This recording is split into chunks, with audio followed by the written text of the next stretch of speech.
আসসালামু আলাইকুম, আমি ফারহানা সুমি। শুরু করছি দ্বিতীয় পর্ব। ফেরাউনের প্রাসাদে মুসা আলাহিসাল্লাম বড় হতে লাগলেন রাজকীয় আদর যত্নে, কিন্তু আল্লাহ তার অন্তরে রেখেছিলেন সত্যের প্রতি এক গভীর টান আর নিজের প্রকৃত পরিচয়ের প্রতি এক অমোঘ আকর্ষণ। বনী ইসরায়েলরা তখন মিশরে কঠোর দাসত্বের শিকার, আর মুসা আলাহিসাল্লামের হৃদয়ে তাদের কষ্টে কাঁদত। একদিন শহরে বের হয়ে মুসা আলাহিসাল্লাম দেখলেন দুই ব্যক্তির মধ্যে হাতাহাতি। একজন তার নিজের সম্প্রদায়ের বনী ইসরায়েলের, অন্যজন ফেরাউনের লোক। ফেরাউনরা ছিলেন কিপ্তি। বনী ইসরায়েলের লোকটি সাহায্য চাইল মুসা আলাহিসাল্লামের কাছে। মুসা আলাহিসাল্লাম এগিয়ে গিয়ে ঘুষি মারলেন কিপ্তি লোকটিকে থামাতে, কিন্তু আঘাতটি এত জোরে ছিল যে লোকটি সাথে সাথেই মারা গেল। মুসা আলাহিসাল্লাম ভয়ে আঁতকে উঠলেন। এ তো তার ইচ্ছা ছিল না। তিনি সাথে সাথে আল্লাহর কাছে ক্ষমা চাইলেন। অনুতপ্ত হৃদয়ে বললেন, হে আমার রব, নিশ্চয়ই আমি নিজের প্রতি অবিচার করেছি, আমাকে ক্ষমা করুন।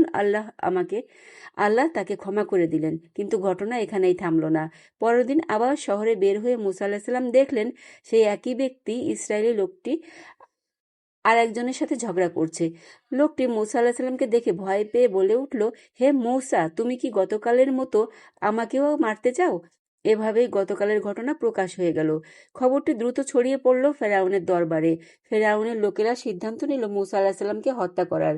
ঠিক তখনই শহরের অন্য প্রান্ত থেকে এক ব্যক্তি ছুটে এসে মুসা আলাহিসাল্লামকে সতর্ক করল, হে মূসা, রাজদরবারের লোকেরা তোমাকে হত্যার পরামর্শ করছে।